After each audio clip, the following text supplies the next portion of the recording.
Hello friends, I welcome to my YouTube channel study for success. तो कैसे हैं आप सभी। देखिए, इस वीडियो में आज हम टॉप 30 क्वेश्चन सॉल्व करेंगे। ठीक है, अगर फ्रेंड चैनल पे आप न्यू हैं तो चैनल को सब्सक्राइब कीजिए एंड बेल आइकन को प्रेस कीजिए। अगर आपने इससे पहले के प्रैक्टिस सेट नहीं देखे हैं तो आप प्ले लिस्ट में जाकर देख सकते हैं, और हमने कुछ फास्टर नेट की वीडियोज़ भी अपलोड कर रखे हैं, तो वो भी आप देखिएगा। ये वीडियो आपके लिए TGT PGT नेट JRF सबके लिए यूज़फुल है। ठीक है, तो चलिए आज की क्लास में स्टार्ट करते हैं हम। अगर फ्रेंड इसका आंसर आपको आता है तो आप मेरे देने से पहले इसका आंसर जो है कमेंट बॉक्स में दे सकते हैं। चलिए आज की क्लास हम स्टार्ट करते हैं।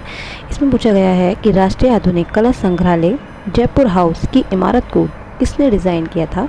तो चार्ल्स जी ब्लॉमफील्ड हो जाएंगे, सतीश गुजराल हो जाएंगे, सुरेंद्र जगपात हो जाएंगे, या वासुदेव कागत हो जाएंगे। तो फ्रेंड जो इसका हमारा करेक्ट आंसर है वो हो जाएगा चार्ल्स जी ब्लॉमफील्ड। ठीक है, इसका हमारा फर्स्ट वाला ऑप्शन जो है वो राइट हो जाएगा।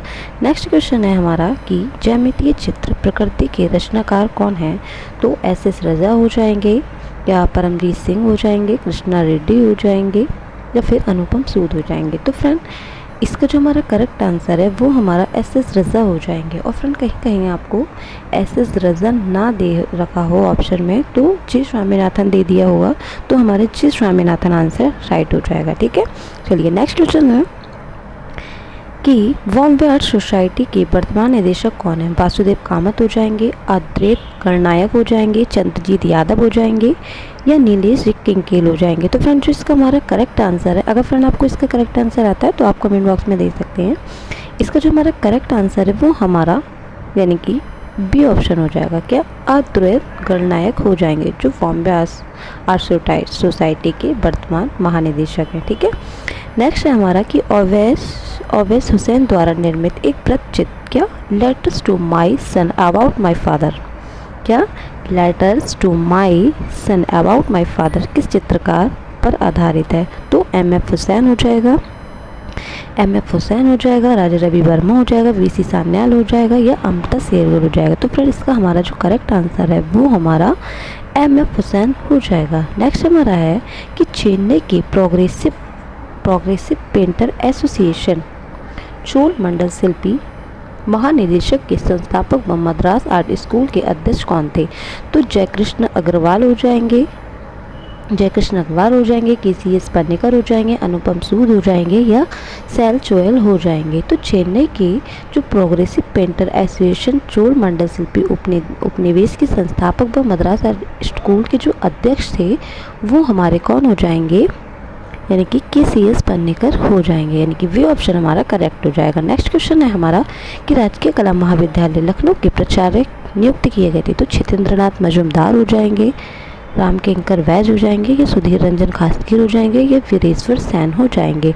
तो इसका जो हमारा करेक्ट आंसर है वो सी वाला हो जाएगा, सुधीर रंजन खासगीर इसका हमारा करेक्ट आंसर हो जाएगा। नेक्स्ट क्वेश्चन है इसमें पूछा गया है कि वन गमन के समय कौशल्या से आज्ञा लेते राम शीर्षक प्रसिद्ध चित्र किसका है। शैलेंद्रनाथ D हो जाएंगे, असित कुमार हलदार हो जाएंगे, हरिहर लाल मीण हो जाएंगे, या PN आर्य हो जाएंगे। तो फ्रेंड इसका जो हमारा करेक्ट आंसर है वो हमारा शैलेंद्रनाथ D हो जाएंगे। जो वन गमन के समय कौशल्या से आज्ञा लेते राम जो चित्र बनाया है, जो शीर्षक प्रसिद्ध चित्र बनाया, तो वो हमारे शैलेंद्रनाथ D ने बनाया। देखिए फ्रेंड मैं चारों ऑप्शन इसलिए पढ़ रही हूँ कि आपको थोड़ा टाइम मिल जाए और आप अपना जो है आंसर कमेंट बॉक्स में दे सकें, और मुझे कमेंट बॉक्स में लास्ट में बताइएगा कि आपके कितने आंसर इसमें से राइट हुए। नेक्स्ट है हमारा कि द पेंटिंग्स ऑफ बुद्धिस्ट इन अजंता, जो कि 1896 से 1897 में पुस्तक लिखी गई है, तो उसके लेखक कौन है। तो जॉन ग्रिफिथ्स लिखा हुआ है, ग्रिफिथ्स होगा। ठीक है, थोड़ा मिसप्रिंट हो जाता है, EV हेवेल हो जाएगा, या डॉक्टर आनंद कुमार स्वामी हो जाएगा, मोती चंद्र हो जाएगा। तो सभी को पता होगा इसका आंसर जॉन ग्रिफिथ इसका राइट आंसर हो जाएगा। नेक्स्ट क्वेश्चन है हमारा कि वस्तु निरपेक्ष कला के जन्मदाता कौन है। कॉर्निस्की हो जाएंगे, कृष्णर हो जाएंगे, पॉल क्ली हो जाएंगे, या मोदिग्लानी हो जाएंगे। तो फ्रेंड इसका हमारा जो करेक्ट आंसर है वो कौन हो जाएगा, कॉर्निस्की हो जाएगा। नेक्स्ट क्वेश्चन है हमारा कि अपोलो पत्रिका का प्रकाशन कहाँ से होता है। रूस हो जाएगा, इंग्लैंड हो जाएगा, इटली हो जाएगा, या न्यूयॉर्क हो जाएगा। तो फ्रेंड इसका जो हमारा करेक्ट आंसर है वो हमारा इंग्लैंड हो जाएगा। जो अपोलो पत्रिका का प्रकाशन है वो इंग्लैंड से होता है। नेक्स्ट हमारा है कि the art of spiritual harmony तथा concerning the spiritual in art ग्रंथ के लेखक कौन हैं? तो इसके जो हमारे लेखक हैं वो कौन हो जाएंगे? कौंडिस्की। ये फेमस ही इनके दोनों ग्रंथ हैं कौंडिस्की के, आप इनको नोट डाउन भी करते रहिएगा। नेक्स्ट है हमारा कि फाइबर बाथर्स एट द लेक, ये किसका चित्र है जो कि 1911 में बनाया गया था? तो रैनवार हो जाएंगे, सीजान हो जाएंगे, कर्सनेर हो जाएंगे या राम कुमार हो जाएंगे। तो फ्रेंड इसका जो हमारा करेक्ट आंसर है वो क्या हो जाएगा? कर्सनेर। ठीक है, 5 पाथर्स एट द लेक जो चित्र है वो किसने बनाया था? कर्सनेर ने बनाया था। नेक्स्ट है हमारा कि किस चित्रकार के चित्रों में जमीन का खुरखुरापन महसूस कर सकते हैं? देखिए ये तो आपको सभी को पता होगा कि ज़मीन चित्र है किसका? M.F. हुसैन का। लेकिन क्वेश्चन हमारा क्या पूछ रहा है कि किस चित्रकार के चित्रों में हम जमीन का एक खुरदुरापन महसूस कर सकते हैं? तो सतीश गुजराल हो जाएंगे, N.S. बेंद्रे हो जाएंगे, राम कुमार हो जाएंगे, अर्पिता सिंह हो जाएंगे। तो किसके हम मतलब चित्रों में खुरदरापन महसूस कर सकते हैं? तो वो हमारे सतीश गुजराल, यानी कि सतीश गुजराल हमारा आज का करेक्ट आंसर हो जाएगा। नेक्स्ट हमारा है कि मैड आफ्टर बीड़ा, यानी कि हिंदी में भी दे दिया जाता है कि बीड़ा के प्रति सम्मोहित, ये किसका प्रसिद्ध चित्र है? तो अविंद्रनाथ टैगोर हो जाएंगे, नंदलाल बोस हो जाएंगे, की.वी. ठप्पा हो जाएंगे या हरिहर लाल मेड़ हो जाएंगे।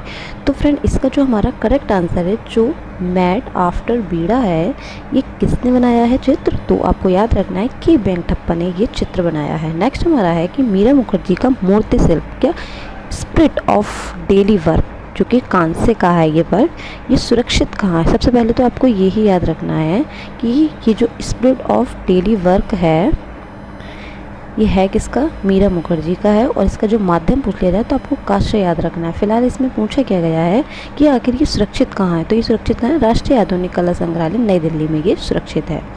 नेक्स्ट है हमारा कि मुंबई में रेडियोलॉजिस्ट का काम करने वाली पहली स्वशिक्षित कलाकार का नाम बताइए। तो ए रामचंद्रन हो जाएगा, गणेश पाइन हो जाएगा, सुधीर पटवर्धन हो जाएगा या कृष्ण खन्ना हो जाएगा। मोस्टली इसका आंसर भी सभी लोगों को आता होगा, तो इसका हमारा करेक्ट आंसर क्या हो जाएगा? सुधीर पटवर्धन हो जाएगा। नेक्स्ट है हमारा कि निम्नलिखित में से किस चित्रों को राजा रवि वर्मा द्वारा चित्रित नहीं किया गया है? इसमें मतलब ये पूछा गया है कि ऐसा कौन सा चित्र है जो राजा रवि वर्मा का नहीं, आप लोगों को बताना है। क्या यार परिवार यानी कि जिप्सी परिवार ये राजा रवि वर्मा का है? सही है। ब्रह्मचारी, देखते हैं ब्रह्मचारी है या नहीं। नेक्स्ट देखते हैं हम संगीतकारों की विशिष्ट मंडली गैलेक्सी, ये भी राजा रवि वर्मा का है। राम द्वारा समुद्र का पराशस्त्र करना, तो ये भी राजा रवि वर्मा का है। ये जो ब्रह्मचारी है ये राजा रवि वर्मा का नहीं है। और ये ब्रह्मचारी किसका है? ये आंसर आपको मुझे कमेंट बॉक्स में देना है, ठीक है। 79 का आंसर ये होगा। इस तरीके से आप लोग करना और जो फास्ट आंसर देगा उसका कमेंट बॉक्स में मैं पिन कर दूँगी। हो सके फ्रेंड तो आप आंसर को पूरा भी लिख सकते हैं। इससे क्या है ना, हमारे जो नए नए फ्रेंड जुड़ते हैं उनको देखिए सब, मैं आप सभी से वैसे भी कहूँगी कि आप सबसे पहले कमेंट बॉक्स जो है वो चेक कीजिए, क्योंकि कभी कभी ऐसा होता है बाय मिस्टेक किसी क्वेश्चन का आंसर जो है ना मुझसे गलत हो जाता है, तो मैं वहाँ पे जाके पिन कर देती हूँ, ठीक है। क्योंकि मैं नहीं चाहती कि आप लोगों को कोई भी अगर मैं क्वेश्चन कराऊँ या मैं कुछ भी नॉलेज दूँ वो आपको गलत दी जाए। तो आप प्लीज़ सभी से मेरी रिक्वेस्ट है कि आप एक बार कमेंट बॉक्स जो है वो ज़रूर चेक कीजिए, ठीक है। फिलहाल आंसर आप लोगों को सभी को देना है इसका आंसर, ठीक है। चलिए नेक्स्ट हमारा है कि लाल पोथी चित्र पंचविंशति सहस्रारिका का चित्रण हुआ है, तो ये कहाँ चित्रण हुआ है? तो ये चित्रण कहाँ हुआ है? तो ये पालशैली में हुआ है। कहाँ हुआ है? ये पालशैली में। और ताल पोथी पंचविंशति सहस्रारिका का चित्रण हुआ है। नेक्स्ट क्वेश्चन है हमारा, इसमें पूछा गया है कि भारत में निम्न में से, तो क्वेश्चन क्या था हमारा कि भारत में निम्न में से किस पुरास्थल से चावल का प्राचीनतम साक्ष्य मिला है? तो लोहरा देवा हो जाएगा, पक्का कोट हो जाएगा, अगिया वीर हो जाएगा, ये कौशाम्बी हो जाएगा। तो फ्रेंड इसका जो हमारा करेक्ट आंसर वो ये वाला हो जाएगा। क्या? लोहरा देव जो है वहाँ से हमें चावल का प्राचीनतम साक्ष्य मिला है। नेक्स्ट क्वेश्चन है हमारा कि सारनाथ शीर्ष पर निम्नलिखित में से कौन सा पशु प्रदर्शित है? ये बहुत इजी क्वेश्चन है और ये मोस्टली सभी को आता होगा। तो वृषभ हो जाएगा, अश्व हो जाएगा, हस्ती हो जाएगा या बाघ हो जाएगा। तो इसका जो करेक्ट आंसर वो क्या हो जाएगा? हमारा बी वाला राइट आंसर हो जाएगा। नेक्स्ट हमारा है कि myths and symbols in India and art civilisation किसके द्वारा लिखी गई पुस्तक है? तो हेनरिक जिमर हो जाएंगे, पीके अग्रवाल हो जाएंगे, या राय कृष्ण दास हो जाएंगे, या एन.पी. जोशी हो जाएंगे। तो myths and symbols in Indian art and civilisation जो पुस्तक है वो किसकी है? हेनरिक जिमर की, यानी कि हमारा फर्स्ट आंसर जो है वो करेक्ट हो जाएगा। नेक्स्ट हमारा है कि फिरका पेंटिंग का संबंध किस चित्रण शैली से था? तो बंगाल हो जाएगा, अवध हो जाएगा, कंपनी हो जाएगा, मुगल हो जाएगा। इसका आंसर भी मोस्टली सभी को पता होगा। इसका आंसर हमारा क्या हो जाएगा? कंपनी शैली, यानी कि फिरका पेंटिंग का जो संबंध है वो किससे है? कंपनी शैली से। नेक्स्ट हमारा है कि इनमें से किस युग में अमरावती स्तूप का निर्माण हुआ था? तो पहली शताब्दी ईसा पूर्व, 5वीं शताब्दी ईसा पूर्व, ये 4वीं शताब्दी ईसा पूर्व, ये 2री शताब्दी ईसा पूर्व। तो जो अमरावती स्तूप का निर्माण हुआ था वो 2री शताब्दी ईसा पूर्व में हुआ था। ठीक है। नेक्स्ट है हमारा कि देव सनो पांडु कल्पसूत्र हस्तलिपि का चित्रण इनमें से किस कला का स्वरूप से प्रभावित था? तो यूरोपीय कला से प्रभावित था, भारतीय कला से, या अफ्रीका कला से, या यूरोपीय कला से। तो फ्रेंड इसका जो करेक्ट आंसर है वो हमारा ए वाला हो जाएगा। जो देवसनो पांडु कल्पसूत्र है वो फारसी कला से प्रभावित था। आप सभी को याद रखना है। नेक्स्ट हमारा है कि किस स्मारक को जम्बू द्वीप उत्तमम कहा गया है? देखिए थोड़ा सा ये मिसप्रिंट होगा है तो आप सही से पढ़िएगा, मैं बोलती हूँ। इसमें लिखा गया है कि किस स्मारक को जम्मू द्वीप का उत्तमम कहा गया है? तो कार्ले के चैत्यगृह को, खजुराहो के कंदरिया महादेव मंदिर को, सांची के महास्तूप को, या तंजौर का बृहदेश्वर मंदिर को? तो किसको गया है? सांची का जो हमारा महास्तूप है उसको जम्बू द्वीप का उत्तमम कहा गया है। सभी को याद रखना है इसका आंसर। ये लिखा है कि जल कुमुदिनी, क्या जल कुमुदिनी वाटर लिली चित्रण का किसने किया था? शक्ति बर्मन हो जाएंगे, मंजीत बाबा हो जाएंगे, ए रामचंद्रन हो जाएंगे, या जतिन दास हो जाएंगे। तो फ्रेंड इसका जो हमारा करेक्ट आंसर है जल कुमुदिनी या वाटर लिली, ये किसको हो जाएगा? ए रामचंद्रन का। देखिए मैंने आपको वेस्टर्न आर्ट के भी क्वेश्चन कराए हैं। वेस्टर्न आर्टिस्ट में से भी किसी का ये वाटर लिली चित्र है। आप लोगों को मुझे इसका आंसर भी कमेंट बॉक्स में देना है कि वाटर लिली किसका चित्र है। ये 2 क्वेश्चन मैंने आपसे पूछे हैं, आपको दोनों का आंसर मुझे कमेंट बॉक्स में देना है। नेक्स्ट है हमारा कि इनाम गांव पुरा स्थल का संबंध है कायस्था संस्कृति से, आहर संस्कृति से, या चारबी संस्कृति से, या रंगपुर संस्कृति से। तो इसका जो हमारा करेक्ट आंसर है वो क्या हो जाएगा? अगर फ्रेंड आपको इसका आंसर आता है तो आप कमेंट बॉक्स में दे सकते हैं। इसका जो हमारा करेक्ट आंसर है वो जोरवे संस्कृति हो जाएगा। जो इनाम गांव पुरा स्थल है जो कि महाराष्ट्र में स्थित है, इसका जो संबंध है वो जोरवे संस्कृति से है। नेक्स्ट हमारा है कि अशोक अपने अभिषेक के किस इसमें पूछा गया है कि अशोक अपने अभिषेक के किस वर्ष में बुद्ध की जन्मस्थली लुम्बिनी गया था? तो 23वें हो जाएगा, 26वें हो जाएगा, या 20वें हो जाएगा, या 13वें हो जाएगा। तो फ्रेंड इसका जो हमारा करेक्ट आंसर है वो सी वाला हो जाएगा, यानी कि 20वें हो जाएगा। नेक्स्ट हमारा है कि उस विकल्प का चयन करें जो रायगढ़ के पूर्व ऐतिहासिक काल का हिस्सा नहीं है। क्या हिस्सा नहीं है? ये भी आपको याद रखना है, हिस्सा नहीं है। इसकी वजह से बहुत सारे क्वेश्चन गलत हो जाते हैं। तो उदयगिरी हो जाएगा, अमर गुफा हो जाएगा, वसा नाझार हो जाएगा, या बोतलदा हो जाएगा। तो फ्रेंड इसका जो हमारा करेक्ट आंसर है वो उदयगिरी हो जाएगा। यह रायगढ़ के पूर्व ऐतिहासिक कला का हिस्सा नहीं है। नेक्स्ट हमारा कि के.सी.एस. पन्नेकर, क्या के.सी.एस. पन्नेकर किसके चित्रकार थे? तो किसके चित्रकार थे? ऑप्शन पढ़ लेते हैं। बंगलौर समूह के, प्रगति कलाकार समूह के, चोलमंडल कलाकार समूह के, ये बड़ौदा समूह के। तो ये हमारे किसके थे? चोलमंडल कलाकार के समूह थे। के.सी.एस. पन्नेकर जो हैं चोलमंडल कलाकार के समूह थे।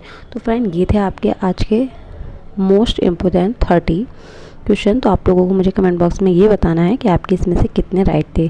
देखिए मैंने आपसे एक क्वेश्चन पूछा था कि सीतनवासन की जो गुफाएं हैं वो किस नदी के तट पर स्थित है। देखिए आप सभी लोगों ने आंसर सही दिया, लेकिन मैं आपको बताना चाहूँगी कि यहाँ पे बहुत से लोग बहस करते हैं। अगर मैं कृष्णा बताऊँगी तो लोग बताएंगे कि नहीं मैम कावेरी बुक में पढ़ा है हमने। हाँ मैंने दोनों जगह, आपकी बात भी, क्योंकि आप भी बुक से ही पढ़ते हैं और मैं भी बुक से ही पढ़ती हूँ। तो देखिए कावेरी आंसर जो है वो राइट है, लेकिन आयोग क्या मानता है हमें ये भी ध्यान रखना है। आयोग ने हमें कृष्णा माना है, तो आप सभी लोगों को एग्ज़ाम में कृष्णा ही करना है, ठीक है। कृष्णा हमारा राइट आंसर है। अब आपको एक क्वेश्चन मुझे और बताना है, चलिए वो हम देखते हैं। मैं आपको वो पिन कर दूँगी, तो आप वो वहाँ बताइएगा, ठीक है। फ़िलहाल आपको मुझे इस वीडियो में 2 क्वेश्चन जो मैंने पूछे हैं, आप दोनों आंसर उनके देने हैं, ठीक है। चलिए इस वीडियो में इतना ही, मिलते हैं नेक्स्ट वीडियो में। Thank you watching my video. तब तक के लिए जय हिंद, जय भारत।